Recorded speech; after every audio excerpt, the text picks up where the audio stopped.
ఓం సమర్థ సద్గురు శ్రీ సాయినాథాయ నమ. శ్రీరామకృష్ణ కథామృతము 8వ అధ్యాయము. సప్తమ పరిచ్ఛేదము. భోజనానందంలో భజనానందంలో సమాధిలో. భక్తులు ఈ అవతారతత్వాన్ని విభ్రమంగా వింటున్నారు. ఏం ఆశ్చర్యం! వేదాలు ఎవరిని అఖండ సచ్చిదానందంగా పేర్కొంటున్నాయో, ఎవరిని ఆవాగ్మానస గోచరుడని తెలుపుతున్నావో ఆ పరమపురుషుడు 3.5 మూరల పొడవుగల మానవ రూపంలో వస్తున్నాడని శ్రీరామకృష్ణులే చెబుతున్నారు. కనుక అది యథార్థమే అయి ఉండాలి. లేకుంటే రామ్ రామ్ అంటూ ఉచ్చరిస్తూనే వీరికి సమాధి స్థితి కలుగుతోందే. వీరు ఖచ్చితంగా తమ హృదయ కమలంలో శ్రీరాముణ్ణి దర్శించారు అని కొందరు భక్తులు భావించుకోసాగారు. ఆ సమయంలో కౌన్ నగర్ నుండి కొందరు భక్తులు మృదంగ తాళవాయిద్య సమేతంగా సంకీర్తన చేస్తూ అక్కడకు వచ్చారు. మనోమోహన్, నవాయ్ మొదలైన భక్తులు పలువురు శ్రీరామకృష్ణుల గదికి ఈశాన్యంలో ఉన్న వసారాలోకి వెళ్లారు. శ్రీరామకృష్ణులు భగవత్ ప్రేమానంద ఉన్మత్తులై వారితో పాటు సంకీర్తన చేస్తూ నృత్యం చేయసాగారు. మధ్య మధ్యలో శిలా విగ్రహంలా నిలబడిపోయి సమాధి స్థితిలోకి వెళ్తున్నారు. ఇటువంటి ఒకానొక సమాధి స్థితిలో ఆయన ఉన్నప్పుడు భక్తులు భారీ మల్లెపూల మాలలతో ఆయన కంఠసీమను అలంకరించారు. శ్రీ చైతన్యులే ప్రగాఢ పారవస్యంలో తమ ఎదుట నిలబడి ఉన్నట్లు భక్తులకు తోచింది. శ్రీరామకృష్ణులు ఒకసారి అంతర్ముఖ స్థితిలో ఉంటారు. జడంలా సంపూర్ణ బాహ్యస్మృతిని కోల్పోయి చిత్తరువులా ఉంటారు. కొన్ని వేళల్లో అర్ధబాహ్య స్థితిలో ప్రేమ పారవస్యంలో నృత్యం చేస్తారు. కొన్ని సందర్భాలలో శ్రీ చైతన్యులా బాహ్య చైతన్యంలో ఆ స్థితిలో భక్తులతో కలిసి సంకీర్తన చేస్తారు. శ్రీరామకృష్ణులు సమాధిమగ్నులైన పశ్చిమ దిశకేసి నిలబడి ఉన్నారు. ఆయన కింద పడిపోకూడదనే తలంపుతో భక్తుల్లో ఒకరు ఆయన్ను పట్టుకున్నారు. ఆయన దృష్టి తదేకమైంది. కంఠం నుంచి పువ్వులమాలలు వేలాడుతూ ఉండగా ఆయన ముఖారవిందం భక్తి పారవస్యంలో ప్రకాశిస్తూ ఉండగా భక్తులు మృదంగం తదితర తాళవాయిద్యాలతో ఆయన చుట్టూ కీర్తనలు పాడి నృత్యం చేయసాగారు. భక్తులు ఆ ఆనందమూర్తిని చాలాసేపు చూస్తూ ఉండిపోయారు. ఆయన సమాధి నుండి బాహ్య చైతన్యంలోకి వచ్చారు. అప్పటికి చాలా పొద్దుపోయింది. కాసేపట్లో కీర్తన ముగిసింది. ఆ శ్రీరామకృష్ణుల భోజన ఏర్పాట్లలో భక్తులు మునిగిపోయారు. శ్రీరామకృష్ణులు కాసేపు విశ్రమించారు. తర్వాత ఒక కొత్త పీతాంబరాన్ని ధరించి చిన్న మంచంపై కూర్చున్నారు. ఆనందమయమైన ప్రకాశవంతమైన భక్తుల హృదయాలను దోచుకునే ఆ పీతాంబరధారి అయిన మహాపురుషుణ్ణి భక్తులు చూస్తూ ఉండిపోయారు. దేవతలు సైతం నోచుకొని పావనమైన ఆ సుందర రూపాన్ని ఎంత చూసినా వారికి తనివి తీరలేదు. ఇంకా చూడాలి, ఇంకా చూడాలి, ఆ సుందర రూప సాగరంలో కరిగిపోవాలి అని వారి మనస్సులు ఆకాంక్షించాయి. శ్రీరామకృష్ణులు భోజనానికి కూర్చున్నారు. భక్తులు ఆయనతో ఆనందంగా ప్రసాదం తిన్నారు. అష్టమ పరిచ్ఛేదం. గోస్వామితో సర్వధర్మ సమన్వయంపై ప్రసంగం. భోజనానంతరం ఆయన చిన్న మంచంపై విశ్రమించారు. గదిలో జనం ఎక్కువయ్యారు. బయటి వసారాలోనూ జనం నిండిపోయారు. గదిలో భక్తులు నేల మీద కూర్చొని తదేకంగా ఆయన్నే చూస్తూ ఉన్నారు. కేదార్, సురేష్, రామ్, మనోమోహన్, గిరీంద్ర, రాఖాల్, భవనాథ్ మొదలైన వారు అక్కడే ఉన్నారు. రాకాల్ తండ్రి ఉన్నారు. వైష్ణవ గోస్వామి ఒకరు ఆ గదిలో ఆసీనుడై ఉన్నారు. శ్రీరామకృష్ణులు అతన్ని చూసి మాట్లాడసాగారు. గోస్వామిని చూస్తే శ్రీరామకృష్ణులు తల వంచి నమస్కరిస్తారు. కొన్ని సందర్భాల్లో సాష్టాంగ నమస్కారం కూడా చేస్తారు. నామజపమే కాదు, ప్రగాఢ ప్రేమ కూడా ఉండాలి. అజామిలుడు. శ్రీరామకృష్ణులు: మంచిది, మీరు ఏమంటారు? మార్గం ఏమిటి? గోస్వామి: అయ్యా, భగవన్నామ జపంతోనే అన్నీ జరుగుతాయి. కలియుగంలో భగవన్నామ జపం మహిమను సంతరించుకున్నది. శ్రీరామకృష్ణులు: అవును, నామానికి మహిమ ఉంది, అది నిజమే. కానీ ప్రగాఢ ప్రేమ లేకుండా ఏం ప్రయోజనం? భగవంతుడి కోసం పరితపించడం ఎంతైనా అవసరం. ఒక పక్క నామజపం జరుగుతోంది, మనస్సు కామినీ కాంచనాలలో కొట్టుమిట్టాడుతోంది. దీనివల్ల ఏం ఒరుగుతుంది? తేలు లేదా మండ్రగప్ప కాటు వేసినప్పుడు కేవలం మంత్రం ఉచ్చరిస్తే మాత్రం ప్రయోజనం లేదు. ఆవు పేడను మంట పెట్టి కాటు వేసిన చోట ఆ పొగను పట్టాలి. గోస్వామి: అలాంటప్పుడు అజామిలుని ఉదంతం గురించి మీరు ఏమంటారు? అతడు మహాపాపి. అతడు చెయ్యని పాపం అంటూ ఏదీ లేదు. మరణశయ్యపై తన కుమారుణ్ణి నారాయణ అని పిలుస్తూ భగవంతుని నామాన్ని ఉచ్చరించాడు. అంత మాత్రం చేతనే అతడు తరించలేదా? శ్రీరామకృష్ణులు. బహుశా అజామిలుడు గత జన్మలలో అనేక సత్కర్మలు చేసి ఉంటాడు. ఒకప్పుడు అతడు తపశ్చర్యలు అనుష్ఠించాడని చెప్పబడి ఉంది. పైగా అవి అతడి జీవితపు ఆఖరి ఘడియలు. ఏనుగుకు స్నానం చేయించటం వల్ల ఏం ప్రయోజనం? అది మళ్ళీ మళ్ళీ ఒంటిని మలినం చేసుకుంటుంది. కానీ ఏనుగు గజశాలలోకి వెళ్లే ముందు దాని ఒంటి మీద ధూళిని తొలగించి స్నానం చేయిస్తే అప్పుడు అది పరిశుభ్రంగా ఉంటుంది. ఒక వ్యక్తి భగవన్నామస్మరణ మహిమ చేత పునీతుడు అవుతున్నాడు అనుకుందాం. కానీ వెంటనే అనేక పాపకార్యాలకు ఒడిగడతాడు. అతడికి మనోబలం ఉండదు. పాపాలను మళ్లీ చేయనని అతడు శపథం పూనడు. గంగా స్నానం సమస్త పాపాలను ప్రక్షాళన చేస్తోంది. అయితే ఏమిటి ప్రయోజనం? గంగానదీ తీరం వెంబడి ఉన్న చెట్ల పైకెక్కి కూర్చున్న పాత పాపాలు అతడి భుజాలపై దూకుతాయి. అందరూ నవ్వారు. ఆ పాత పాపాలే అతన్ని ఆవహిస్తాయి.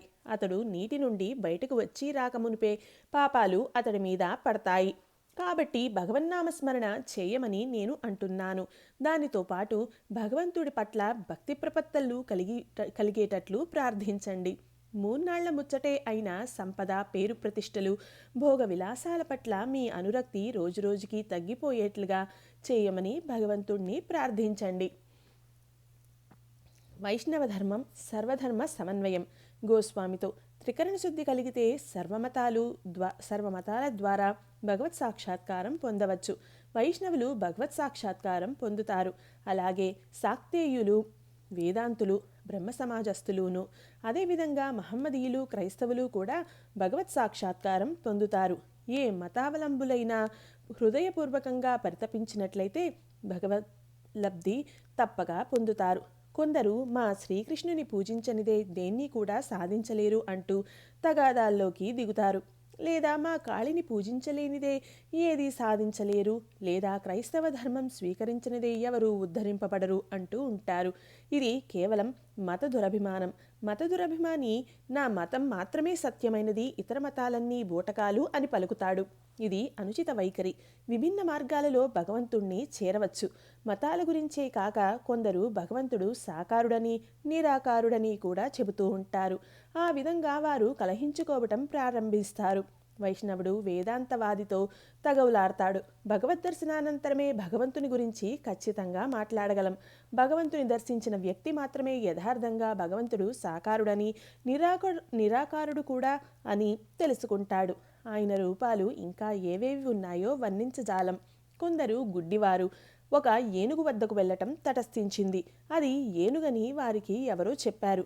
ఆ గుడ్డివాళ్లను ఏనుగు ఎలా ఉంటుందో వివరించమని అడిగారు. ఈ గుడ్డివాళ్లు దాని దేహాన్ని స్పృశించసాగారు. వారిలో ఒకడు ఏనుగు స్తంభం లాంటిది అని చెప్పాడు. అతడు దాని కాలును మాత్రమే తడిమి చూశాడు. మరో గుడ్డివాడు అది పెద్ద చాట వంటిది అన్నాడు. అతడు దాని చెవిని మాత్రం తాకి చూశాడు. ఈ రీతిలో తక్కిన వారు దాని తోక, పొట్ట మొదలైన అంగాలను స్పృశించి విభిన్న విధాల ఏనుగును వర్ణించారు. అదేవిధంగా భగవంతుని ఒకే విభూతిని దర్శించిన భక్తి భగవంతుని అంతటితోనే పరిమితం చేస్తాడు. భగవంతుడు అది తప్ప అన్యమేదీ కాదని భావిస్తాడు. బయలుకు వెళ్ళి వచ్చిన ఒక వ్యక్తి చెట్టు కింద అందమైన ఎర్రని ప్రాణిని చూశాను అని అన్నాడు. మరొకడు, నేను నీకంటే ముందే ఆ చెట్టు కిందకి వెళ్ళాను. అది ఎర్రని రంగులోనా ఉంది, ఆకుపచ్చ రంగులో ఉండటం స్వయంగా నా కళ్ళతో చూశాను అని చెప్పాడు. ఇంకొకడు, మీకంటే ముందుగానే నేను అక్కడికి వెళ్ళి వచ్చాను. ఆ ప్రాణిని నేను చూశాను. అది ఎరుపు రంగులోనూ ఆకుపచ్చ రంగులోనూ లేదు, నీలం రంగులో ఉండటం నా 2 కళ్ళతోనూ చూశాను అని చెప్పాడు. ఇంకా అక్కడ ఉన్న ఇద్దరు అది పసుపచ్చ రంగులో ఉన్నది అని, బూడిద రంగులో ఉన్నది అని తెలిపారు. ఇదే విధంగా పలు రంగులు. చివరికి తగాదాలోకి దిగారు. నేను చూసిందే సరైంది అంటూ ప్రతి ఒక్కరూ అనుకున్నారు. వారి తగాదాలను గమనిస్తూ ఉన్న ఒక వ్యక్తి, సంగతి ఏమిటి అని అడిగాడు. వారు చెప్పిన వివరాలు విని ఆ వ్యక్తి నేను ఆ చెట్టు కిందే నివసిస్తున్నాను, ఆ ప్రాణి ఏదో నాకు తెలుసు, మీరు ప్రతి ఒక్కరూ ఏం చెప్పారో అవి అన్నీ నిజాలే, అదొక ఊసరవెల్లి, ఒకసారి ఆకుపచ్చగా ఉంటుంది, మరొకప్పుడు నీలం రంగులో ఉంటుంది, అది పలు రంగులు సంతరించుకుంటుంది, కొన్ని సమయాల్లో అది ఏ రంగు లేకుండా వర్ణరహితంగా ఉండటము నేను చూశాను అని వివరించాడు సాకారం నిరాకారం గోస్వామితో. కాబట్టి భగవంతుడు కేవలం సాకారమూర్తే అని చెప్పటంలో ప్రయోజనం ఏమిటి? భగవంతుడు కృష్ణుడి మాదిరి మానవ రూపంలో ఈ భూమిపై అవతరించాడు అన్నది సత్యమే. భగవంతుడు తన భక్తులకు నానా రూపాలలో దర్శనం ఇస్తాడు అనటం కూడా సత్యమే. అదే సమయంలో భగవంతుడు నిరాకారుడు అనటం కూడా వాస్తవమే. ఆయన అఖండ సచ్చిదానంద పరబ్రహ్మ స్వరూపుడు. వేదాలు ఆయనను నిర్గుణుడుగాను సగుణుడుగాను అభివర్ణించాయి. భగవంతుడు నిరాకారుడుగా సాకారుడుగా వేదాలలో వర్ణింపబడి ఉన్నది. ఎలాగో నీకు అర్థమైందా? సచ్చిదానందం ఒక అనంత సాగరం, తీవ్రమైన శీతలం నీటిని మంచుగడ్డలుగా ఘనీభవించేస్తోంది. ఈ మంచుగడ్డలు విభిన్న ఆకృతులలో సాగర ఉపరితలలో తేలుతూ ఉంటాయి. అదేవిధంగా భక్తి యొక్క శీతల ప్రభావం చేత భగవత్ రూపాలను సచిదానంద సాగరంలో కానవచ్చు. ఈ భగవత్ రూపాలు భక్తుల కొరకే సుమ. కానీ జ్ఞానభాస్కరుడు ఉదయించినప్పుడు మంచు కరిగిపోతుంది, పూర్వంలా అదే నీరుగా మారుతుంది. పైన నీరు, కింద నీరు, ఎటు చూసినా నీరే. కనుకనే ఒక భాగవత శ్లోకం ఇలా చెబుతోంది: ఓ భగవంతుడా, నువ్వు సాకారుడవు నిరాకారుడవు కూడా. నువ్వు మా ఎదుట మానవ రూపంలో నడయాడుతావు. మళ్ళీ వేదాలు నిన్ను మనోవాక్కులకు అతీతునిగా అభివర్ణిస్తున్నది. కానీ కొంతమంది భక్తుల కోసం భగవంతుడు నిత్యరూపాలను ధరిస్తాడని నువ్వు అనవచ్చు. సముద్రంలో కొన్ని ప్రాంతాలలో మంచు కరుగనే కరగదు, అది శిలాస్ఫటిక రూపును సంతరించుకుంటుంది. కేదార్ తాను వనరించిన 3 అపరాధాలను మన్నించమని వ్యాసుడు భగవంతుణ్ణి ప్రార్థించినట్లు భాగవతంలో పేర్కోబడి ఉంది. ఆయన ఇలా అన్నాడు: ఓ భగవంతుడా, నువ్వు నిరాకారుడవు, కానీ నా ధ్యానంలో నిన్ను సాకారమూర్తిగా భావించాను. నువ్వు వాక్కుకు అతీతుడవు, కానీ నేను నిన్ను స్తోత్రాలలో గానం చేశాను. నువ్వు సర్వాంతర్యామివి, కానీ నేను పుణ్యస్థలాలకు తీర్థయాత్రలు చేశాను. నన్ను కరుణించు ఓ దేవా, నా ఈ 3 అపరాధాలను మన్నించు. శ్రీరామకృష్ణులు: అవును, భగవంతుడు నిరాకారుడు, సాకారుడు కూడా. అంతేకాక ఆయన సాకార నిరాకారాలకు అతీతుడు కూడా. ఆయనను ఎవరూ పరిమితం చేయలేరు. నవమ పరిచ్ఛేదం. శ్రీరామకృష్ణులు నిత్యసిద్ధులు, కౌమార వైరాగ్యం. ఆ సమయంలో రాకాల్ శ్రీరామకృష్ణులతో ఉంటున్నాడు. రాకాల్ తల్లి మరణానంతరం అతడి తండ్రి పునర్వివాహం చేసుకున్నాడు. రాకాల్ ఇక్కడ ఉన్నందున అప్పుడప్పుడు రాకాల్ తండ్రి దక్షిణేశ్వరానికి వచ్చేవాడు. శ్రీరామకృష్ణులతో తన కుమారుడు వసించటం వల్ల ఆయన అంతగా అభ్యంతరం చెప్పలేదు. బాగా సంపన్నుడు కావటంతో ఆయన సర్వదా వ్యాజ్యాలలో మునిగి ఉండేవాడు. శ్రీరామకృష్ణులను సందర్శించే వారిలో న్యాయవాదులు, డెప్యూటీ మేజిస్ట్రేట్లు ఉండేవారు. తన ఆస్తి వ్యవహారాలలో వారి సలహాలను పాటించటం హితంగా ఉండవచ్చునని రాకాల్ తండ్రి వారితో పరిచయం పెంచుకోవటం లాభదాయకమని ఎంచాడు. ఆ రోజు ఆయన కూడా వచ్చి ఉన్నాడు. మధ్య మధ్యలో శ్రీరామకృష్ణులు రాకాల్ తండ్రి వైపు తమ దృక్కులను పరుపుతున్నారు. రాకాల్ తమతో పాటు దక్షిణేశ్వరంలోనే ఉండిపోవాలి అన్నది శ్రీరామకృష్ణుల మనోవాంఛితం. శ్రీరామకృష్ణులు రాకాల్ తండ్రి ఇతర భక్తులతో: ఆహా, రాకాల్ ఎంత చక్కటి ప్రవర్తనను అలవరుచుకున్నాడో, అతడి ముఖం కేసి పరికించండి. అప్పుడప్పుడు అతడి పెదవులు కదులుతూ ఉంటాయి. లోలోన భగవన్నామం జపిస్తూ ఉండటం చేతనే అతడి పెదవుల ఆ కదలిక. అతడి వంటి యువకులు నిత్యసిద్ధుల కోవకు చెందుతారు. భగవత్ చైతన్యంతోనే వారు జన్మిస్తారు. వారు కాస్త ఎదగగానే సంసారంలో చిక్కుకుంటే ఇక వేరే దిక్కు ఉండదని గుర్తిస్తారు. వేదాలలో హోమపక్షి గురించి ఒక దృష్టాంతం ఉంది. ఈ పక్షి ఆకాశంలో అత్యంత ఎత్తున వసిస్తుంది. ఎన్నడూ భూమి మీదకు దిగి రాదు. అది ఆకాశంలోనే గుడ్డు పెడుతుంది. ఆ గుడ్డు కింద పడిపోనారంభిస్తుంది. హోమపక్షి ఆకాశాన సమున్నత ఎత్తులో నివసించటం చేత గుడ్డు భూమి మీద పడే లోపలే పొదగబడి పక్షిపిల్ల బయటకు వస్తుంది. పక్షిపిల్ల కూడా కింద పడిపోనారంభిస్తుంది. కానీ అది ఇంకా అత్యున్నత ఎత్తులో ఉండటం చేత పడిపోతున్నప్పుడే దానికి రెక్కలు మొలిచి అది కళ్ళు తెరుస్తుంది. అప్పుడు ఆ పక్షిపిల్లకు తాను భూమి మీద పడిపోబోతున్నానని, పడగానే చావు తథ్యమని ఎరుక కలుగుతుంది. అది నేలనుగాంచిన క్షణంలోనే రివ్వున వెనక్కి తిరిగి ఆకాశంలోకి తల్లికేసి పైకెగురుతుంది. అప్పుడు దాని ఏకైక లక్ష్యం తల్లిని చేరుకోవటమే. రాకాల్ వంటి యువకులు ఆ పక్షిలాంటి వారు. చిన్ననాటి నుండి సంసారం అంటే వారు భీతి చెందుతారు. అమ్మను ఎలా చేరుకోవాలి, ఎలా భగవత్ సాక్షాత్కారం పొందాలి అనేదే వారి ఏకైక ఆలోచన. మీరు ఇలా ప్రశ్నించవచ్చు, సంసారం చేస్తున్న తల్లిదండ్రులకు జన్మించిన సంసారాసక్తులు మధ్యలో నివసిస్తూ ఉన్న ఈ యువకులకు అంతటి భక్తి జ్ఞానాలు పెంపొందించుకోవటం ఎలా సాధ్యం? దాన్ని ఇలా వివరించవచ్చు. ఒక బఠానీ గింజ ఒక పేడగుట్టలో పడ్డప్పుడు అందుండి ఒక బఠానీ మొక్క అంకురిస్తుంది. ఆ మొక్క నుండి లభించే బఠానీ గింజలు అనేక విధాలుగా ఉపయోగపడతాయి. పేడలో నాటినందున ఆ గింజ నుండి మరొక రకమైన మొక్క అంకురిస్తుందా? ఆహా, ఈ రోజుల్లో రాకాల్ స్వభావం ఎంత మధురంగా మారిపోతోంది. అలా ఉండకుండా ఎలా ఉంటుంది? పెండలం మంచిదైతే దాని అంకురాలు కూడా మంచివిగానే ఉంటాయి. అందరూ నవ్వారు. తండ్రిని పోలిన తనయుడు మా ఏకాంతంలో గిరీంద్ర వైపు తిరిగి భగవంతుని సాకార నిరాకారాలను గురించి ఆయన ఎంత బాగా వివరించారు. వైష్ణవులు భగవంతుణ్ణి సాకారునిగానే విశ్వసిస్తారా? గిరీంద్ర: బహుశా అంతేనేమో. వారు ఏకపక్షవాదులు. మా భగవంతుడి నిత్య సాకారం అన్న భావన నీకు అవగతమైందా? ఆ శిలాస్ఫటికం ఉదాహరణ నేను గ్రహించుకోలేకున్నాను. శ్రీరామకృష్ణులు మాతో: అవును, మీరు దేని గురించి గుసగుసలాడుకుంటున్నారు? మా గిరీంద్రుడు నవ్వి మౌనం పాటించాడు. పనిమనిషి బృంద రామ్లాల్తో ఇప్పుడు వీరికి భోజనం ఇవ్వండి, నాకు తర్వాత ఇచ్చినా పర్వాలేదు. శ్రీరామకృష్ణులు: ఏమిటి, బృంద ఇంకా భోజనం చేయలేదా? దశమ పరిచ్ఛేదం. పంచవటి వద్ద భజనానందంలో. తర్వాత మధ్యాహ్నం భక్తులు పంచవటి వద్ద సంకీర్తన చేయసాగారు. వారితో శ్రీరామకృష్ణులు జత కలిపారు. వారంతా కలిసి జగజ్జనని స్తుతిస్తూ పాడటం ప్రారంభించారు. పాట కొనసాగుతోంది. శ్రీరామకృష్ణులు భక్తులతో కలిసి నృత్యం చేశారు. వారు పాడారు. కీర్తన కొనసాగింది. భక్తులు ఆనందంలో ఓలలాడారు. పాడటం ఆగిపోగానే శ్రీరామకృష్ణులు అక్కడి నుండి లేచారు. ఆయన గదిలోనూ చుట్టూ ఉన్న ప్రాంతాలలోనూ భక్తులు ఇంకా ఉన్నారు.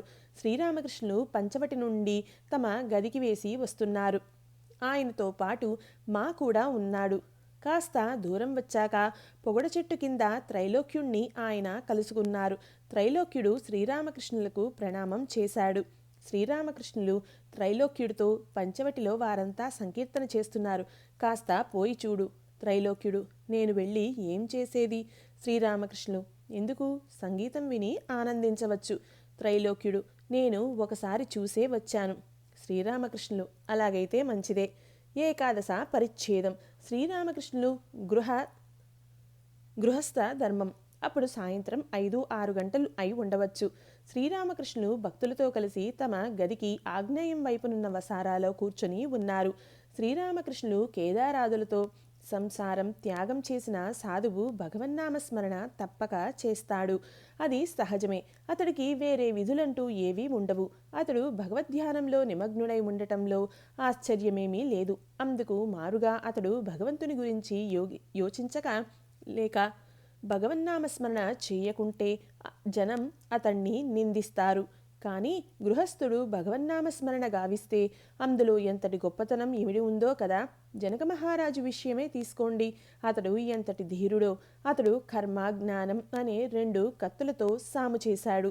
అతడు ఒక వంక పూర్ణ బ్రహ్మజ్ఞాని అయినప్పటికీ అతడు సంసార విధులను నిర్వర్తించాడు. నీతిబాహ్యురాలైన స్త్రీ ఇంటి పనులన్నింటినీ ఎంతో శ్రమకూర్చి చేస్తూ ఉంటుంది. కానీ ఆమె మనస్సు మాత్రం సర్వదా తన ప్రియుడి మీదనే నిమగ్నమై ఉంటుంది. నిరంతర సాధు సాంగత్యం చేయటం అత్యావశ్యకం. సాధువులు సామాన్యులకు భగవంతునితో పరిచయం కల్పిస్తారు.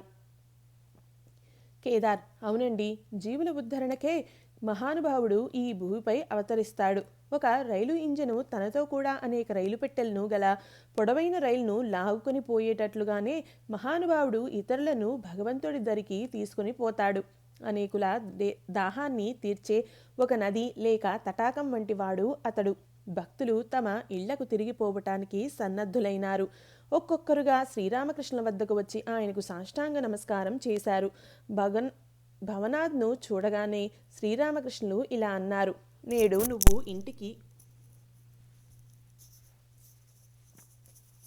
నువ్వు ఇంటికి వెళ్ళబోకు. నువ్వు కళ్ళపడినంత మాత్రానే నాలో భగవదుద్దీపన జనిస్తోంది. భవనాథ్కు ఇంకా వివాహం కాలేదు. అతడికి 19 లేక 20 ఏళ్లు ఉంటాయి. చక్కని మేనిఛాయతో అందంగా ఉంటాడు. భగవన్నామం అతడి చెవికి సోకినంత మాత్రానే ఆనందాశ్రువులు స్రవిస్తాయి. శ్రీరామకృష్ణులు అతన్ని సాక్షాత్తు నారాయణ అంశగా భావిస్తారు. 12వ పరిచ్ఛేదం. అమృతుడు త్రైలోక్యుడు ప్రభృత బ్రహ్మ సమాజస్థులతో. గురువారం మార్చి 29, 1883 మధ్యాహ్నం 2 గంటలు. దక్షిణేశ్వర ఆలయంలోని శ్రీరామకృష్ణుల గది. మధ్యాహ్న భోజనానంతరం శ్రీరామకృష్ణులు కాసేపు విశ్రమించారు. గదికి ఎదురుగా పశ్చిమాన గంగానది. నదిలో పోటు ప్రారంభమైంది. ఇంతలో కలకత్తా నుంచి కొందరు భక్తులు వచ్చారు. వారిలో బ్రహ్మసమాజపు అమృతుడు, ప్రఖ్యాత గాయకుడైన త్రైలోక్యుడు కూడా ఉన్నారు. త్రైలోక్యుడు బ్రహ్మసమాజంలో ఎన్నోసార్లు భగవల్లీల గుణగానం చేసి ఆబాల గోపాలాన్ని ముగ్ధులను చేశాడు. రాకాల్కు ఒంట్లో బాగాలేదు. రాకాల్ ఆరోగ్యం గురించి శ్రీరామకృష్ణులు మాట్లాడుతున్నారు. శ్రీరామకృష్ణులు: చూడండి, రాకాల్కు అనారోగ్యంగా ఉంది. సోడా త్రాగితే నయమవుతుందా? ఏమవుతుందో తెలియటం లేదు. నాయనా రాకాల్, పూరి జగన్నాథ ఆలయం ప్రసాదం స్వీకరించు.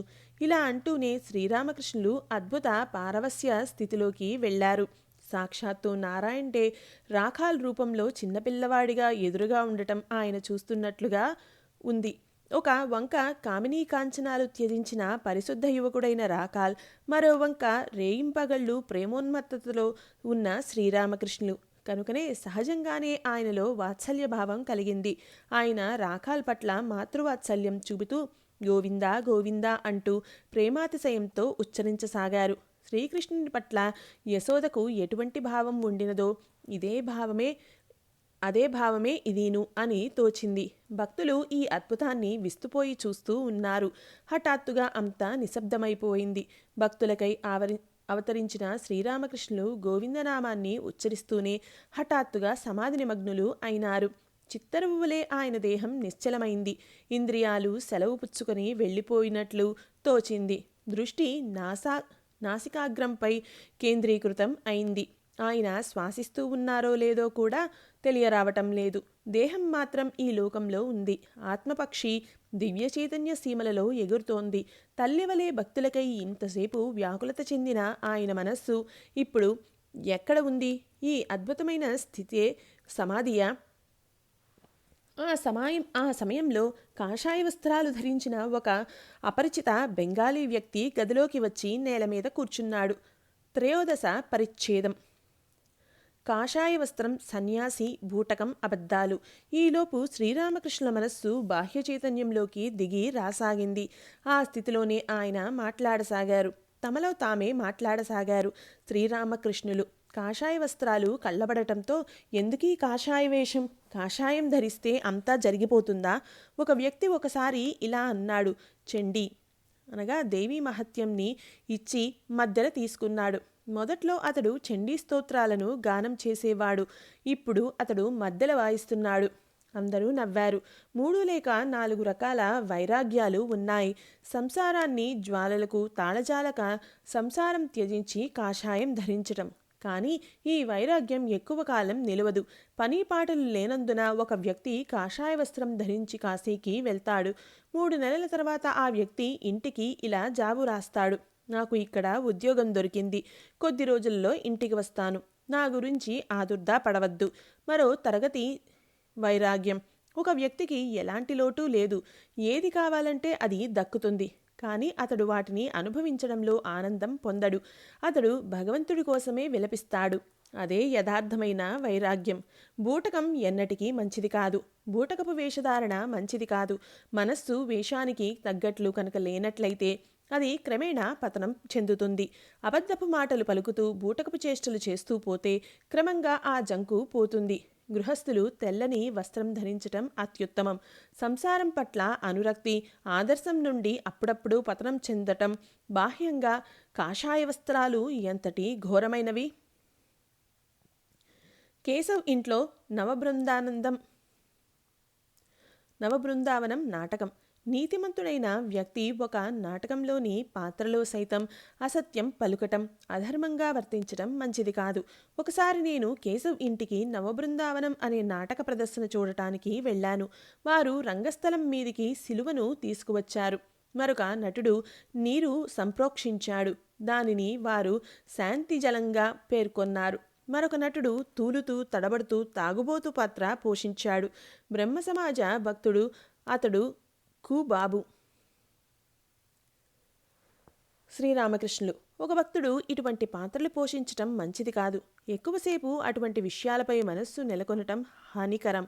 మనస్సు అప్పుడే చలువ చేసిన ధవళ వస్త్రం లాంటిది. దాన్ని ఏ రంగులో ముంచితే ఆ రంగును సంతరించుకుంటుంది. అసత్యంలో మనస్సును ఎక్కువసేపు ముంచితే అసత్యపు మరకనే పొందుతుంది. మరొక రోజు నేను కేశవ్ ఇంటికి నిమాయి సన్యాసం అనే నాటకం ప్రదర్శన తిలకించటానికి వెళ్ళాను. కేశవ్ శిష్య భట్రాజులు కొందరు కలిసి మొత్తం ప్రదర్శనను పాడు చేశారు. వారిలో ఒకడు కేశవ్ను మీరు కలియుగ చైతన్యులు అంటూ పొగిడాడు. కేశవ్ నన్ను చూపుతూ మరి ఈయన ఎవరు అని నవ్వుతూ అడిగాడు.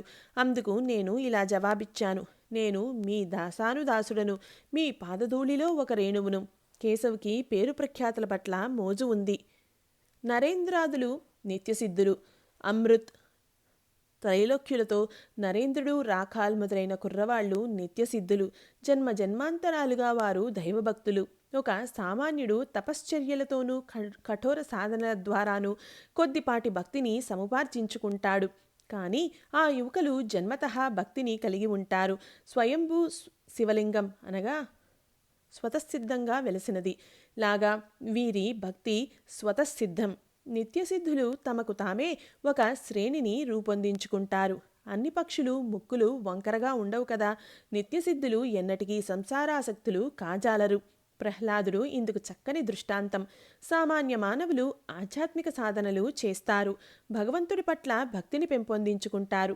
వారు సంసారాసక్తులై కామినీ కాంచనాల వ్యామోహంలో కూడా పడిపోతారు. వారు ఈగల వంటి వారు. ఈగలు పువ్వుల మీద తీపి పదార్థాలపై వ్రాలతాయి, మరుక్షణమే మలంపైన కూడా వ్రాలతాయి. అంతా మౌనంగా వింటున్నారు. కానీ నిత్యసిద్ధులు తేనెటీగల వంటివారు. అవి పువ్వుల మీద మాత్రమే వాలి మకరందాన్ని గ్రోలుతాయి. నిత్యసిద్ధులు భగవదానంద రసాన్ని గ్రోలుతారు. వారు విషయరసాన్ని కన్నెత్తి కూడా చూడరు. కఠోర సాధనానుష్ఠానాల ఫలంగా ఆర్జించుకున్న సామాన్య భక్తి లాంటిది కాదు నిత్యసిద్ధుల భక్తి. నియమిత జప ధ్యాన పూజాదికాల ద్వారా లభించే భక్తి వైదీ భక్తి. ఇక ఇది పైరుకోయక మునుపు గనిమల మీదుగా చుట్టుకొని పొలాన్ని దాటిపోవటం లాంటిది. సమీప గ్రామాన్ని పడవలో నది మీదుగా చుట్టుకొని చేరుకోవటం లాంటిది ఈ వైదీ భక్తి.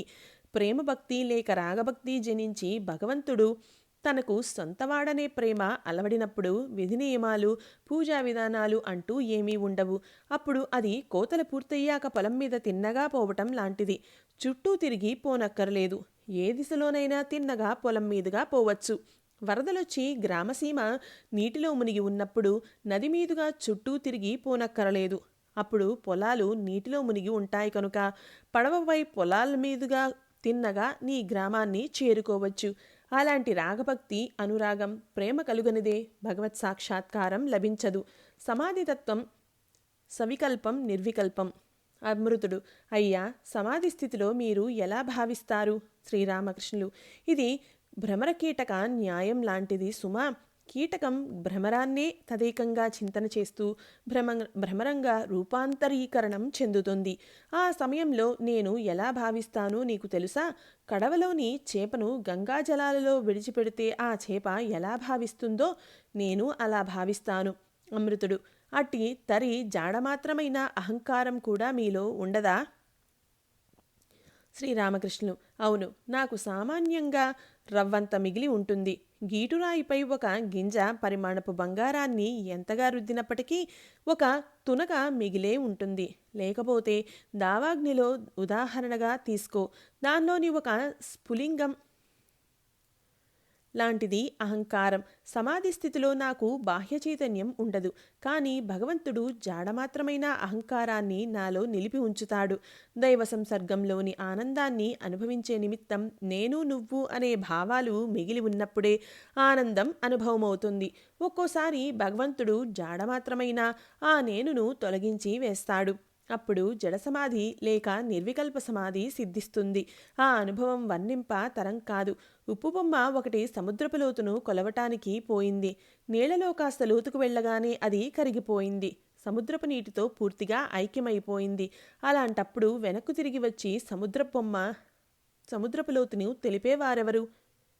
ఇది 8వ అధ్యాయం సంపూర్ణం. ఓం సమర్థ సద్గురు శ్రీ సాయినాథాయ నమః.